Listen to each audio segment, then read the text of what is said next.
मेरा 20 साल का नौकर रामू हमेशा मेरे आगे पीछे घूमता रहता था। मैंने उसे छोटा समझा था, लेकिन एक दिन उसने मुझसे कहा, मालकिन, मुझे छोटा समझने की गलती मत कीजिए। उस रात जब मैंने उसे देखा तो मैं आश्चर्यचकित हो गई थी, क्योंकि उस रात रामू ने 20 साल के लड़के की तरह नहीं, बल्कि 30 साल के आदमी की तरह मेरा। हेलो दोस्तों, आज की इस अनोखी कहानी में आप सभी का स्वागत है। जब से रामू मेरे पास सोने लगा था, तब से मेरे शरीर में बदलाव आने लगे थे। मुझे लगा था कि रामू छोटा है और उसे कुछ समझ नहीं आता होगा, लेकिन धीरे धीरे उसके असली रंग मुझे दिखने लगे। मैंने कभी सोचा भी नहीं था कि 20 साल का लड़का मेरी तरह की 40 साल की महिला को इतना सुख दे सकता है। रामू 20 साल का था। उसे मैं गांव से अपने घर काम के लिए लाई थी। मेरे घर में सिर्फ मैं और मेरा 1 साल का बेटा था। जब मैं काम पर जाती थी तो रामू मेरे बच्चे की देखभाल करता और वह मेरे घर में ही रहता था। मैं बिना शादी के मां बन गई थी। मेरे प्रेमी ने शादी का झांसा देकर मुझसे प्रेम का खेल खेला। जब मैं गर्भवती हो गई तो मैं उसके घर गई और वहां मैंने देखा कि उसकी शादी हो रही थी। उसने मुझसे प्रेम का नाटक किया और किसी और लड़की से शादी कर ली थी।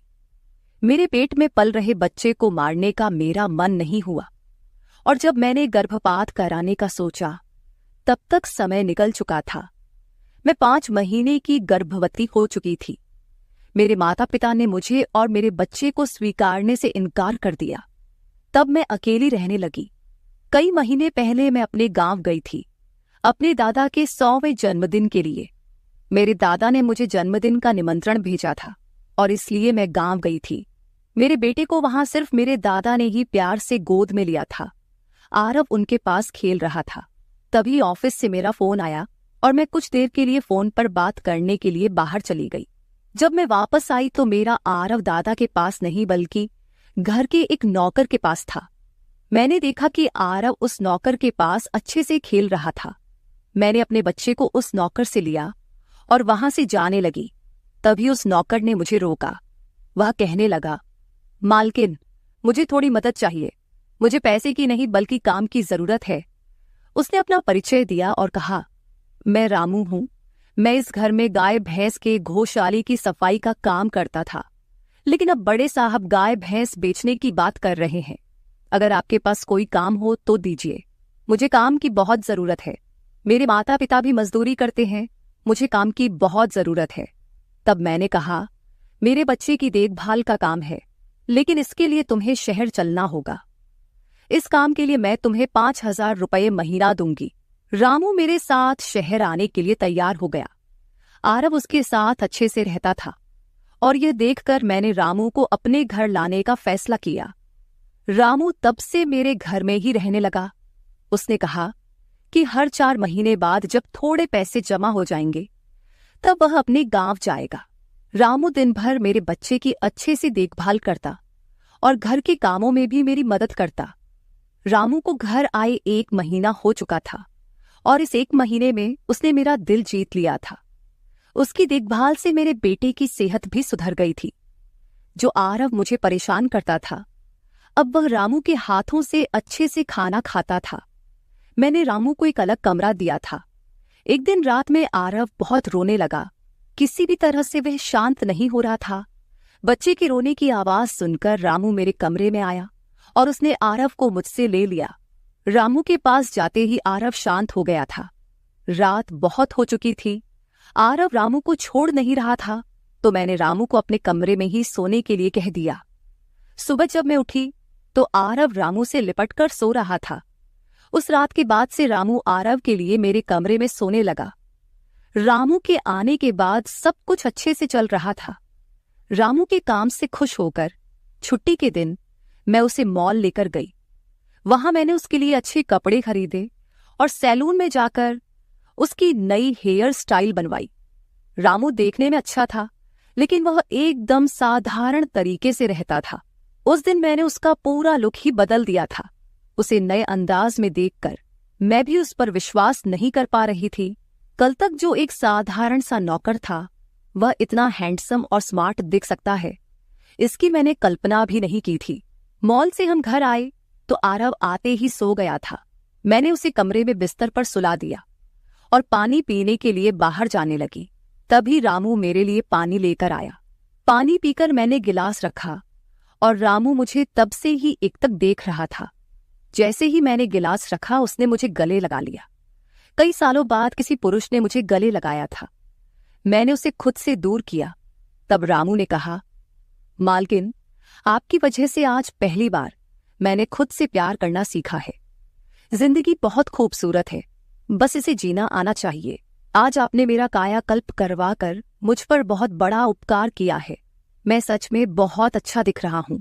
रामू के चेहरे पर खुशी देखकर मैं भी खुश थी। अगले दिन से वह बहुत स्वच्छ और सलीके से रहने लगा था।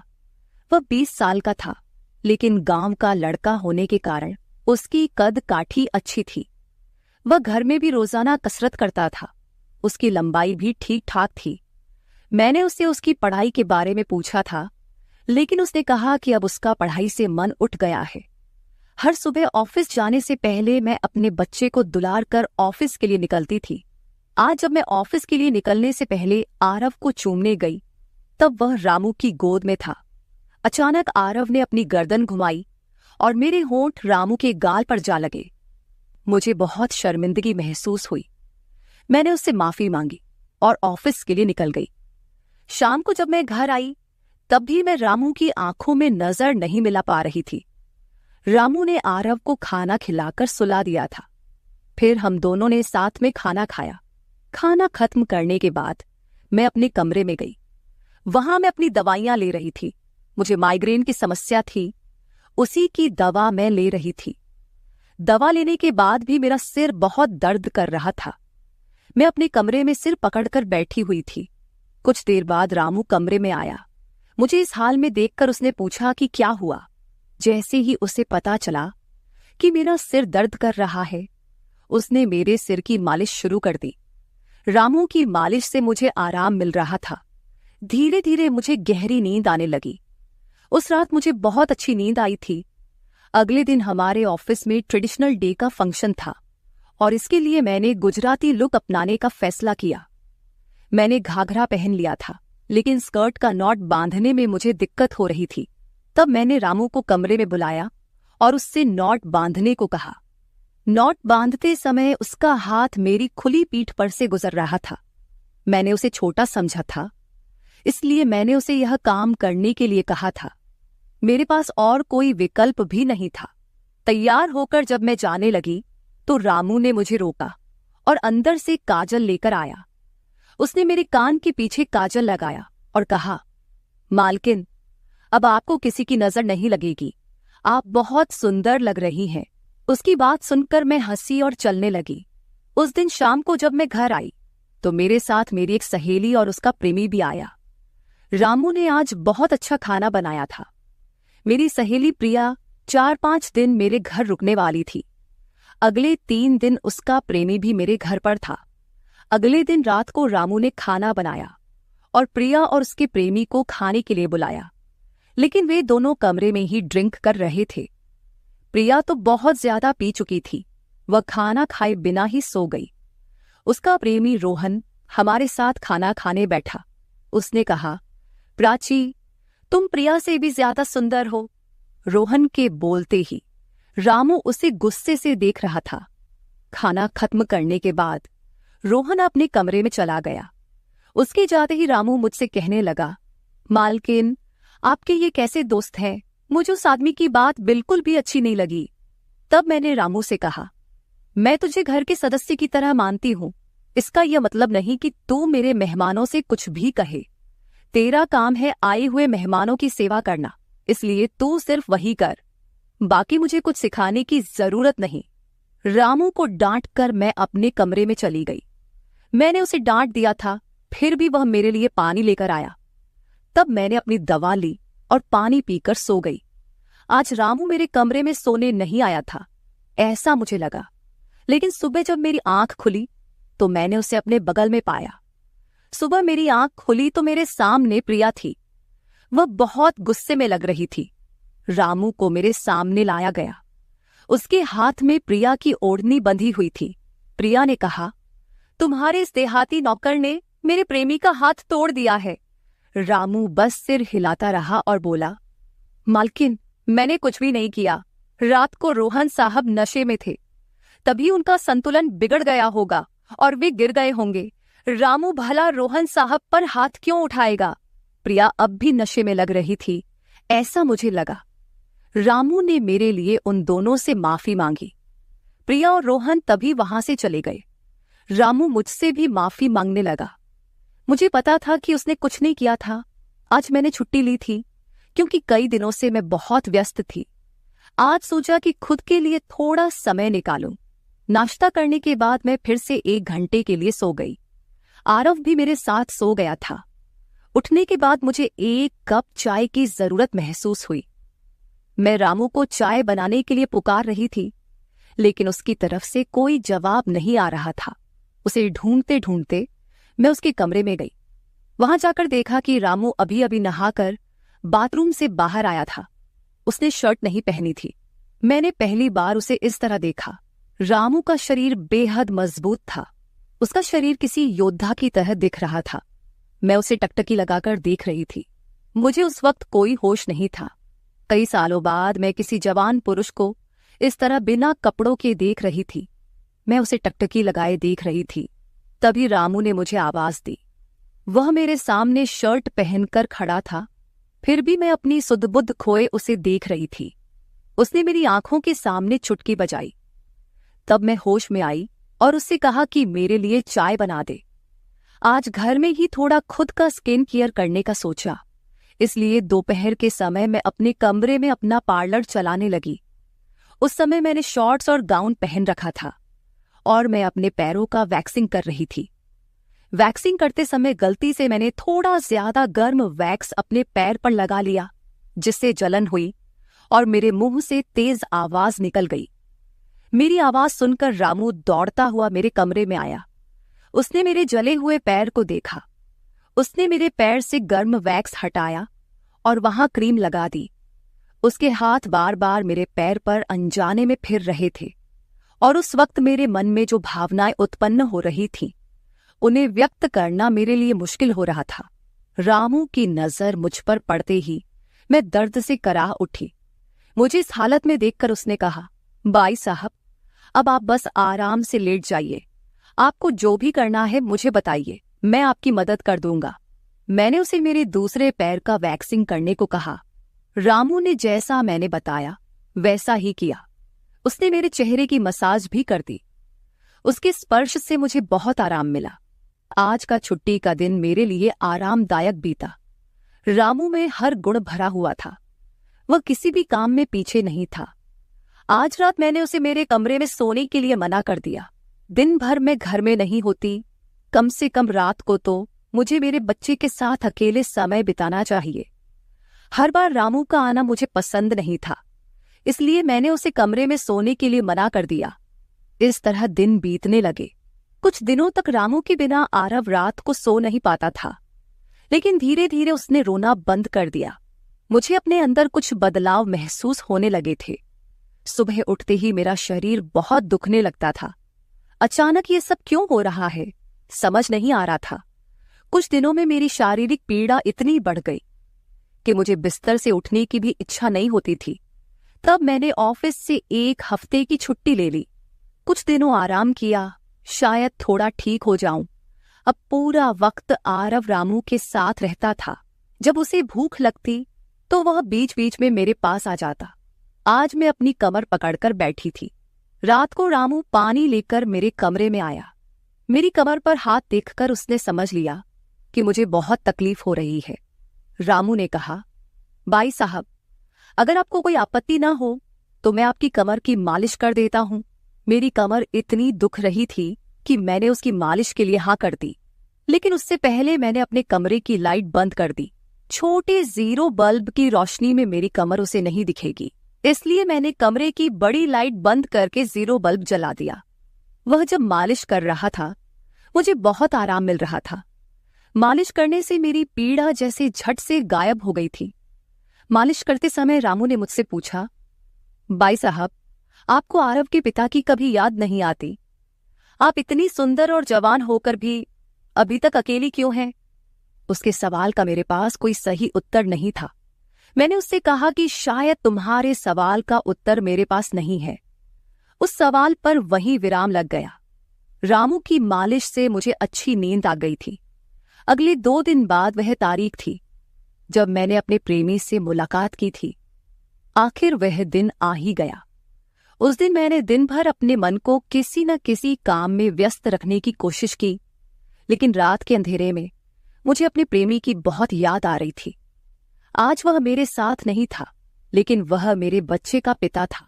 आरव को देखकर मुझे रोज उसकी याद आती थी और आज मैं अपनी भावनाओं को छुपा नहीं पाई। मैं अपने कमरे में जोर जोर से रोने लगी। आरव पास में सो रहा था, इसका भी मुझे ध्यान नहीं रहा। मैंने आज अपनी दवाइयां भी नहीं ली थीं। रामू पानी लेकर मेरे कमरे में आया। मुझे रोते हुए देखकर उसने मुझे पानी पिलाया। जब मैं शांत हुई तो उसने मुझे दवाइयां दी। मेरे रोने की आवाज से आरव हल्का हिलने लगा। वह जाग न जाए, इसलिए रामू मुझे अपने कमरे में ले गया। वहां जाकर मैंने उसे कसकर गले लगा लिया। ऐसा लग रहा था कि मैंने अपना होश खो दिया था। मेरा रोने का कारण सुनकर रामू भी शांत हो गया था। वह लगातार मेरे आंसू पोंछ रहा था। रोते रोते मैंने उसका कंधा पकड़ लिया। धीरे धीरे मैंने उसे और करीब खींच लिया। मैंने उससे कहा, रामू, आज की रात मैं तुम्हारे साथ बिताना चाहती हूं। तब रामू ने कहा, भाई साहब, मैं अभी छोटा हूं, मुझे कुछ भी नहीं आएगा। उसकी बात सुनकर मैंने उसे और पास खींच लिया। उस रात मैं उसके कमरे में थी, लेकिन सुबह जब मैं उठी तो वह मेरे पास नहीं था। उसकी शर्ट वहीं पड़ी हुई थी। जब मैं बाहर गई तो मैंने देखा कि रामू मेरे बच्चे को दूध और बिस्किट खिला रहा था। मुझे आरव का ख्याल नहीं आया था, लेकिन रामू ने नहीं भुलाया। उसने हम दोनों माँ बेटे को खुश कर दिया था। रात की थकान के बाद मैं सुबह देर से उठी थी। दिन भर रामू ने मुझसे नजरें नहीं मिलाईं। आज प्रिया मुझसे मिलने घर आई थी। वह रामू की तरफ देख भी नहीं रही थी। रामू ने उसे पानी दिया और कमरे से बाहर चला गया। थोड़ी देर बातें करने के बाद प्रिया जाने लगी। जाते समय उसने मुझसे कहा, जितनी जल्दी हो सके अपने नौकर को यहां से निकाल दो। वह दिखने में जितना मासूम लगता है उतना है नहीं। उसकी बात का मैंने खास ध्यान नहीं दिया। रोज की तरह रात को खाना खाने के बाद रामू ने मुझे पानी का गिलास मेरे कमरे में लाकर दिया और उसने आरव को भी सुला दिया था। आरव आज बाहर हॉल में झूले में सो रहा था। रामू उसकी देखभाल कर रहा था। मैंने अपने कमरे की लाइट बंद कर दी और सो गई। कुछ समय बाद मुझे आरव की आवाज सुनाई दी। उसकी आवाज से मेरी नींद खुली। मैं उठने वाली थी कि तभी उसकी रोने की आवाज बंद हो गई। कुछ समय बाद मुझे अपने कमरे का दरवाजा खुलने की आवाज सुनाई दी। मैं चुपचाप सब देख रही थी। रामू मेरे कमरे में आया था। उसने मेरे पास आकर यह देखने की कोशिश की कि मैं सो रही हूं या नहीं, और फिर उसने मेरा मोबाइल उठाया। उसकी वह खोजबीन देखकर मैंने जल्दी से कमरे की लाइट ऑन कर दी। मुझे जागता हुआ देखकर वह चौंक गया। मैंने उसके हाथ से अपना मोबाइल छीन लिया। मैंने उससे कहा, रामू, ये सब क्या चल रहा है? तुम इस वक्त यहां क्या कर रहे हो? वह कुछ नहीं कहकर वहां से जाने लगा, लेकिन मैंने उसे इतनी आसानी से छोड़ने का इरादा नहीं किया था। मैंने उसे उसका वीडियो दिखाया जिसमें वह प्रिया के बॉयफ्रेंड पर हाथ उठा रहा था। उस दिन रोहन के मोबाइल का कैमरा गलती से चालू रह गया था और उसमें उनकी हाथापाई रिकॉर्ड हो गई थी। सुबह जब प्रिया मुझसे मिलने आई थी तब उसने मुझे वह वीडियो दिखाया था और तब से मैं रामू पर नजर रख रही थी। रामू, तुमने झूठ क्यों बोला? तुमने रोहन पर हाथ क्यों उठाया? तब उसने कहा, जो भी आप पर बुरी नजर डालेगा उसके साथ मैं यही करूंगा। मालकिन, उस रात जब रोहन नशे में था वो आपके कमरे में आया था। वो आपके साथ कुछ गलत करने की कोशिश कर रहा था और इसलिए मैंने उस पर हाथ उठाया। रामू की बात सुनकर मैंने कहा, ठीक है, मैं तुम्हारी बात मानती हूं, लेकिन तुम मुझे नींद की दवा क्यों दे रहे थे? आज मैंने तुम्हें मेरे पानी में दवा मिलाते हुए देखा है। तुम्हारी नजर मुझ पर थी और तुम जो चाहते थे वह मैंने तुम्हें दे दिया है। अब अपना हिसाब करो और गांव निकलो। मेरी बात सुनकर रामू बोला, मालकिन, आप जैसा सोच रही हैं वैसा कुछ भी नहीं हुआ है। कल रात मैंने आपके साथ कुछ भी गलत नहीं किया। मैंने आपके पानी में नींद की दवा मिलाई थी, जिससे आप मेरे पास आते ही सो गई थीं, और मुझे आपके साथ कुछ भी गलत नहीं करना था। कुछ दिन पहले मैंने आपको रात में फोन पर बात करते हुए देखा था। मैंने आपकी बातें सुनी थीं। आप फिर से अपने उस प्रेमी से मिलने की तैयारी कर रही थीं। आपकी मुलाकात आपके ही घर में तय हुई थी। मुझे यह सब पता था। आप उससे ना मिले, इसलिए मैं आपको रात में नींद की दवा दे रहा था। वह व्यक्ति अब भी आपको धोखा दे रहा है। वह आपसे झूठ बोल रहा है। वह आपके बच्चे को आपसे छीनने के लिए आपके करीब आ रहा है। उसकी पत्नी को बच्चा नहीं हो सकता, इसलिए वह आपके पास आ रहा है। उसने अपनी पत्नी को तलाक नहीं दिया है। वह आपसे झूठ बोल रहा है। रामू, तुम हो कौन? तुम्हें यह सारी जानकारी कैसे मिली? तब उसने कहा, आपके बाबा साहेब ने मुझे आपका फोटो दिखाया था। मुझे आप पहली नजर में ही अच्छी लगी थी, लेकिन बाबा साहेब ने यह भी कहा था कि आप शादी के खिलाफ हैं। तब मैंने उनके साथ मिलकर यह प्लान बनाया। आपके दिल में अपनी जगह बनाने के लिए मैं यहां आया था, लेकिन यहां आने के बाद मैंने देखा कि बहुत से लोग आप पर बुरी नजर रखते हैं, इसलिए मैंने आपकी सुरक्षा करनी शुरू कर दी। रामू 20 साल का नहीं था। मेरा पहला शक सही निकला। वह 30 साल का था और एक अच्छी नौकरी पर था। उसने मेरे प्यार के लिए इतनी मेहनत की थी। रामू ने मेरे प्रेमी के बारे में जो भी कहा था वह सब सच था। रामू ने मेरे प्रेमी की सारी जानकारी सही निकाली थी। रामू जैसा ईमानदार पति और मेरे बच्चे का पिता मिलना मेरे लिए बहुत बड़ी बात थी। मैं अपने प्रेमी के धोखे के जाल में फंसने से बच गई थी।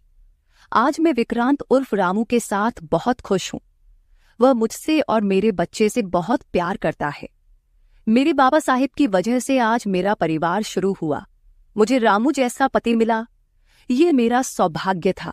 दोस्तों, जो आपसे सच्चा प्यार करता है वह किसी भी कठिनाई में आपका साथ नहीं छोड़ता। रिश्ते निभाने वाले को किसी वजह की जरूरत नहीं होती, और रिश्ते तोड़ने वालों के लिए एक बहाना भी काफी होता है। तो दोस्तों, ये थी हमारी आज की छोटी सी कहानी। आपको ये कहानी कैसी लगी कमेंट करके जरूर बताएं। अगर आप ऐसी ही और भी इंटरेस्टिंग कहानियां सुनना चाहते हो तो चैनल को सब्सक्राइब जरूर कर ले और बेल नोटिफिकेशन ऑन कर ले, ताकि आपको मेरी आने वाली हर वीडियो समय सिर मिल सके। कल मिलेंगे एक और वीडियो के साथ। धन्यवाद।